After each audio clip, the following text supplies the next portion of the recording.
श्रीतम श्रीतम सकाळू जलखियाटा केमती ହେଇଛି? जलखिया तो बहुत बढ़िया। उपमाटा टेस्टी ଅଛି ନା?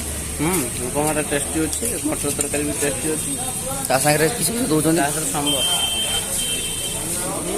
ହେଲା ଆପଣଙ୍କର ଉପମା, ଏଇଟା ଗୋଟେ ମଟର ତରକାରୀଟେ, ଏଇଟା ଆପଣଙ୍କର ବାଦାମ ଚଟଣି, ଆଉ ବାଦାମ ଚଟଣି ଉପରେ ଦେଇଛନ୍ତି ଟିକେ ରାଗଟେ, ତାର ମିକ୍ସ ହେଇଛି, ବହୁତ ଟେଷ୍ଟି ଅଛି।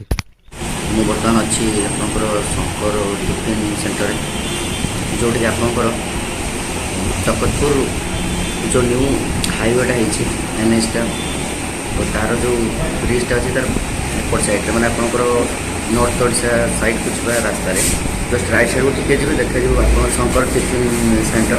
ଆଉ ସେଇଠି ଆମେ ଟ୍ରାଏ କରୁଥିଲୁ ଉପମା, ଶୁଣିଥିଲି କି ଭଲ ସେଠି ଦିଅନ୍ତି, କାହିଁକିନା ତାଙ୍କ ଲୋକ ପଚାରିଲେ ସେ କହିଲେ ଭଲ ଦିଅନ୍ତି।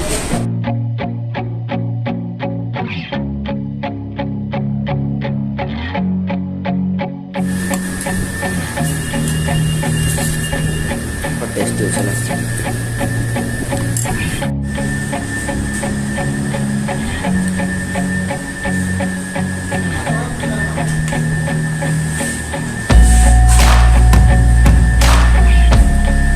ऑर्डर कर गोटे मालपुआ, तो देखिए टेस्ट केमती कौन रोच।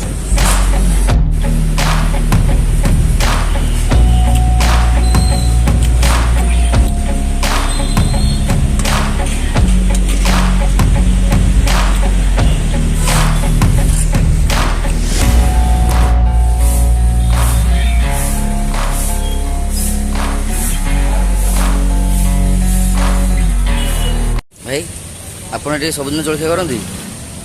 ଆପଣ ଏଠି ସବୁଦିନ ଜଳଖିଆ କରନ୍ତି? ଭଲ ଦିଅନ୍ତି ଖାଇବା? ଆମେ ଦୁଇଟା ଜିନିଷ ଖାଇଲୁ, ଫାଷ୍ଟ ହେଲା ତ ଉପମା, ତାପରେ ଗୋଟେ ଆମେ ଖାଇଥିଲୁ ସେ ମାଲପୁଆଟା। ଉପମା ବିଷୟରେ କହିବୁ, ଉପମାଟା ଭଲ ଥିଲା, ଆଉ ମାଲପୁଆଟା ହାଲକା ଟିକେ ଖଟା ଟାଇପ୍ରେ ଥିଲା, ତ ମାଲପୁଆଟା ମୋତେ ଏତେ ଖାସ୍ ଲାଗିଲାନି।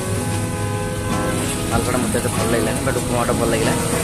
ସକାଳୁ ଜଳଖିଆ ପାଇଁ ଉପମାଟା ଭଲ, ଦେହ ପାଇଁ ବି ଭଲ, ଫ୍ରେଶ୍ ଅଛି, ଆଉ ପୁରା ଗ୍ରେଭି ବାଲା ନାହିଁ, କିଛି ସ୍ପାଇସି ସେମିତି ନାହିଁ, ଝାକାସ୍ ହେଲା। ତ ସାଙ୍ଗମାନେ ଖାଇଦେଲି, ଆଉ ବର୍ତ୍ତମାନ ଟାଇମ୍ ରିଭ୍ୟୁ ଦେବାର। ମୁଁ ଏତିକି କହିବି କି ମାନେ ସେ ଜାଗାଟା ଟିକେ ଭଲ ଦେଉଛି ବୋଲି ମୁଁ ଶୁଣିଥିଲି, ବଟ୍ ସତରେ ବି ଉପମାଟା ଯେଉଁ ଥିଲା, ଉପମାଟା ବହୁତ ଟେଷ୍ଟି ଥିଲା। ସେ ଯେଉଁ ପିଆଜ ପୁରା ଭଜା ହେଇନି, ପୁରା ମୋଟା ଭଜା ବିଭିନ୍ନ ଭେରାଇଟି ପରିବା ସବୁ ପକାଇ ଯେଉଁ କରିଥିଲେ ଉପମାଟା, ସବୁ ଟେଷ୍ଟି ଲାଗିଲା। ହେଲା ଜିନିଷଟା ଟେଷ୍ଟି ଲାଗିଲା। ତା ସାଙ୍ଗରେ ସେ ଫୁଲ୍ ମଟର ତରକାରୀ ଦେଉଛନ୍ତି, ଆଉ ସେଇଟା ଆପଣଙ୍କର ଚଟଣି ବାଦାମ ପକାଉଛନ୍ତି, ସେଗୁଡ଼ା କ'ଣ ଚଟଣିଟା କରୁଛନ୍ତି ଦେଉଛନ୍ତି। ଆଉ ପ୍ରାଇସ୍ ନେଉଛନ୍ତି ମାତ୍ର 20 ଟଙ୍କା। ମୁଁ ଏତିକି କହିବି, ମୋ ପର୍ସନାଲ୍ ଚଏସ୍, ମୋତେ ଭଲ ଲାଗିଲା। ଆପଣମାନେ ଯଦି ଆସୁଛନ୍ତି, ଆପଣମାନେ ଟେଷ୍ଟ କରି କୁହନ୍ତୁ କେମିତି ହେଇଛି। ଏମିତି ନୂଆ ନୂଆ ଖାଇବା ମୁଁ ଆପଣଙ୍କୁ ବହୁତ ଟେଷ୍ଟ ହେଉଛି।